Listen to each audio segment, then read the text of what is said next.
Bueno, ayer, como usted sabe, se llevó a cabo este polémico referéndum informal para decidir la independencia de Cataluña frente a España.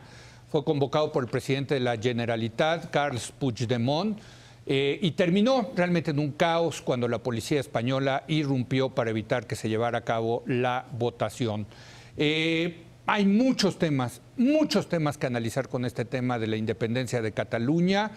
Yo creo, Jorge, que esto va a acabar siendo inevitable. Yo creo que Cataluña está en el camino de independizarse de España. ¿Por qué? Porque es lo que la gente quiere, es lo que los catalanes quieren. ¿Cómo le puedes decir a los catalanes que no les vas a dar la independencia si ellos quieren la independencia, Jorge?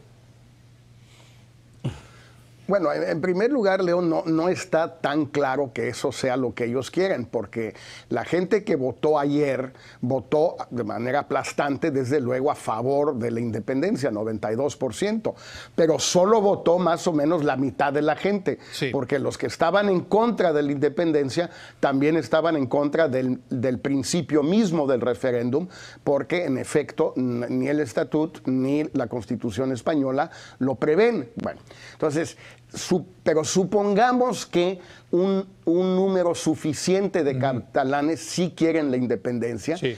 Es cierto que si un sector importante de un territorio, por no llamarlo país, sí, quiere irse, es muy difícil evitar que se vaya, salvo por la guerra. Exacto. Es decir, el mejor ejemplo, desde luego, fue, lo menciona hoy Sergio Sarmiento, pero es obvio, es Lincoln y Estados Unidos. Si la guerra de secesión es la guerra que el gobierno de Estados Unidos le declara a la Confederación, no por la esclavitud ni nada, sino contra la secesión, por la unión. Bueno, pero fue una guerra de 5 años sangrientísima. La más sangrienta. Y en muchos otros casos es la única manera.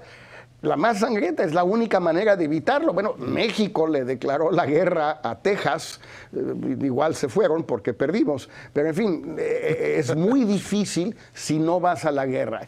Y obviamente nadie quiere, a pesar de los excesos de Rajoy de ayer, nadie está dispuesto, yo creo, a ir a la guerra para evitar la secesión catalana.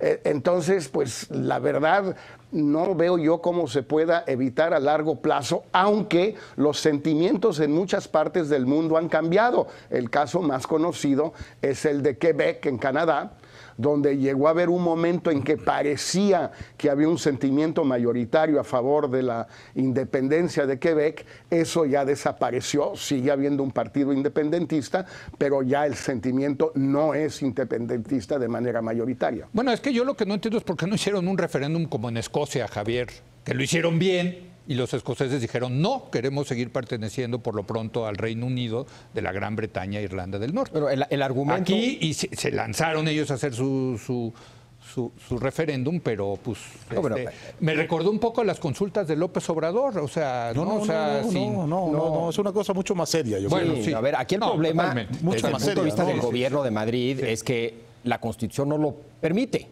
punto. Es decir, en la Constitución de 78, 1978, la soberanía es del pueblo español. Sí. Cualquier decisión para cambiar esa Constitución tendría que ser un referéndum primero en toda España. Y ya si en toda España... Sí. No, ya ahí por eso, pierden, ¿no? Pero por eso no hay un derecho tan obvio de secesión. Y es un gran debate sobre si hay, si no hay, si lo hay, cuándo sí, cuándo no, quién sí y quién no. Y hay múltiples ejemplos de los kurdos, por ejemplo. Acaba también de haber un referéndum en la parte kurda de Irak. Sí. Irlanda, no quedaba claro quién podía y no podía votar. Si restringías el voto a Irlanda del Norte, se quedaba dentro del Reino Unido. Si votaban todos los irlandeses, se separaba del Reino Unido. Pero finalmente, como digo, a ver, y lo dice Jorge, si se quieren ir los catalanes, pues ¿quién los para, hombre? Hombre, los paran a cada rato, todo el tiempo, porque hoy por hoy tu estatus como país depende en buena medida del reconocimiento de la comunidad de naciones. Eso ha sido el caso de Somaliland, de varios de lugares que se han tratado de independizar porque había una mayoría que quiso y no lo lograron porque la comunidad internacional no lo aceptó. Lo mejor yo creo que es aplicar los criterios que generalmente se aplican para evaluar si debe o no haber un referéndum y una independencia. Y si aplican a Cataluña, los 5 que generalmente se utilizan es que existe una identidad e historia colectiva clara. ¿Sí? Si hay una racionalidad imperiosa para separarse, hay una violación de derechos humanos por parte de la mayoría o una minoría, si hay un apoyo popular claro, contundente que se expresa, si hay una viabilidad del Estado que quiere ser Estado y si hay un costo para el resto que es inaceptable, ya sea económico o de seguridad nacional. Si tú ves estos 5 criterios, que generalmente son los que se aplican, pues unos se aplican claramente, otros menos, etcétera, etcétera, a Cataluña. Algunos depende si se separa y forma parte de la Unión Europea o si se separa y no lo dejan formar parte de la Unión Europea. En fin, yo creo que es más bien tratar de aplicar este tipo de criterios, que son los que se aplican, que aplican las Naciones Unidas, que aplican los propios países para decidir si apoyan o no apoyan a los kurdos, por ejemplo.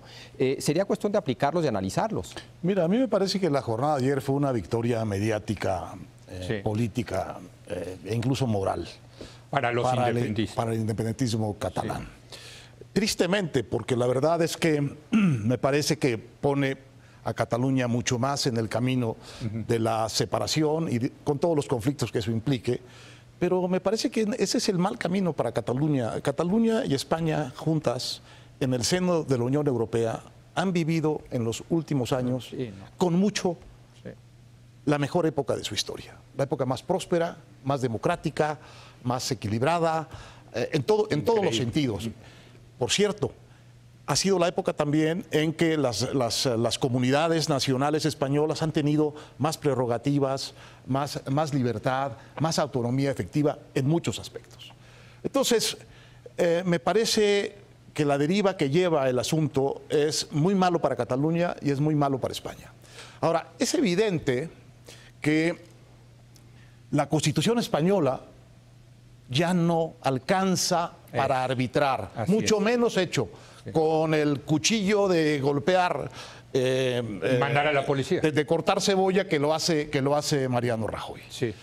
En el debate español hay mucho la discusión en este momento de, muchos dicen, no, es que yo no soy equidistante en materia de pensar que los dos tienen la culpa.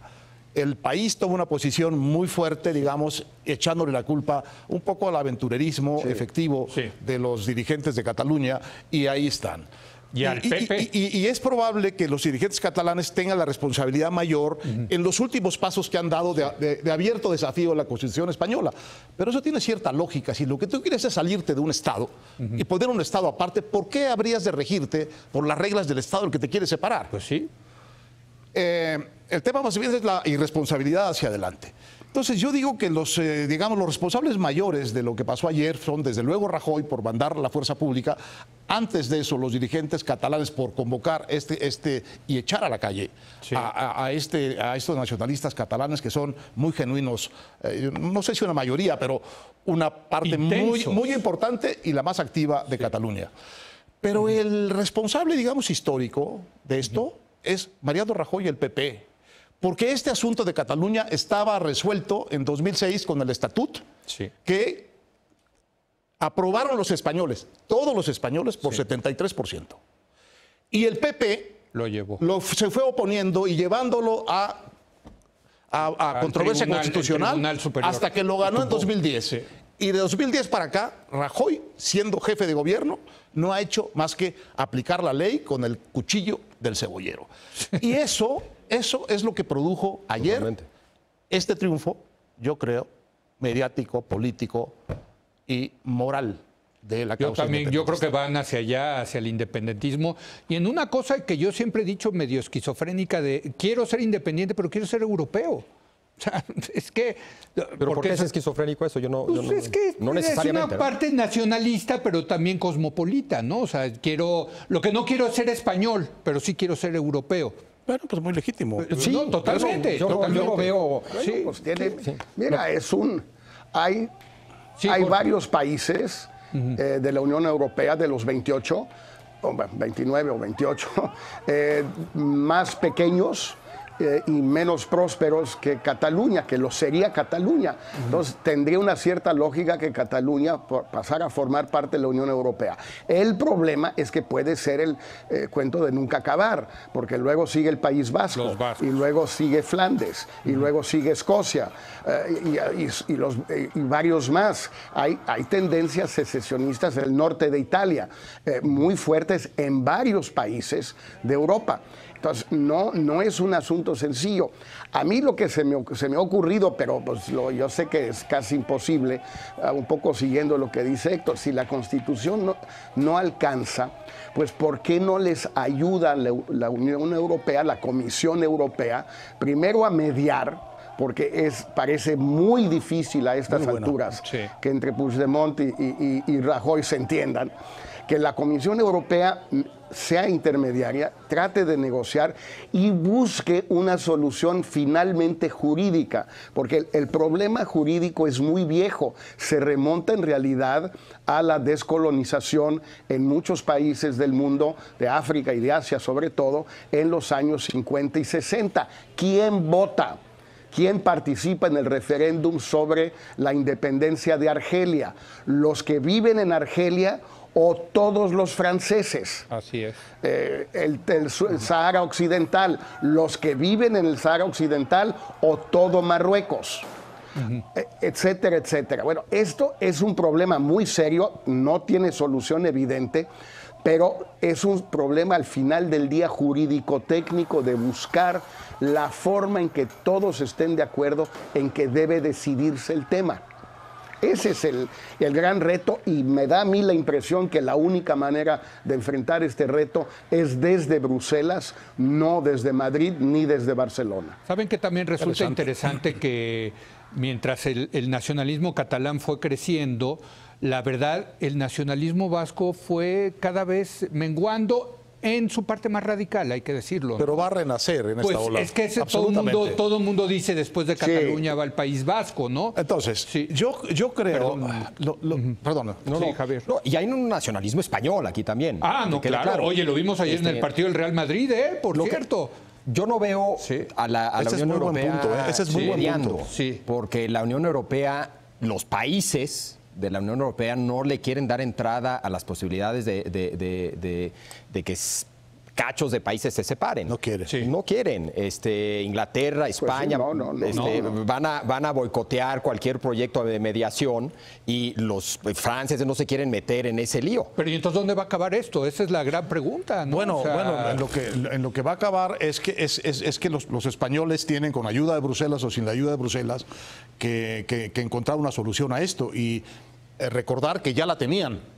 con el estatuto. Y que es una fuerza política específica y un dirigente específico el que ha conducido la ofensiva contra la solución que ya tenían, Jorge, votada por el 73% de los españoles en 2006. Sí. O sea, no solo por los catalanes, esa era una solución política. Pero parece que los catalanes ya no quieren regresar al estatuto. Ese es el tema. O sea, que subieron, las apuestas han subido en la mesa. Entonces, lo que hay que hacer es lo que escribe con reticencia, porque no le gusta la idea, porque es una solución extrema, pero institucional y ordenada, Fernando Rey en El País, creo que de ayer, y dice, bueno, entonces, hagamos efectivamente el plebiscito de autonomía de quien lo quiera tener, con un orden previsto legalmente de una definición, de claridad de qué es lo que estamos diciendo, de información de cuáles son las consecuencias de esto, de votación de todos los españoles sobre si Cataluña debe o no irse, como se hizo en Quebec, justamente. Claro, y como decía Cebrián, no hubo campaña del no. Bueno, es una solución. No hubo campaña del no para el... Y es una solución. La otra, mucho más sencilla, es que la mayoría parlamentaria de Podemos y el PSOE echen a Rajoy y establezcan un espacio de negociación. Bueno, pues digo, yo estoy seguro que esto nos va a dar para mucho más. Está el tema del nacionalismo. ¿Qué está pasando con el nacionalismo, Javier? A los politólogos siempre nos ha metido mucho ruido esta variable del nacionalismo. Pero en fin, gracias Héctor, gracias Javier. Desde Nueva York, Jorge Castañeda. Gracias Jorge, buenas noches. Gracias, nos vemos el lunes que entra. Gracias a usted por habernos acompañado. Yo lo espero mañana en punto de las 10 de la noche, cuando otra vez sea la hora de opinar.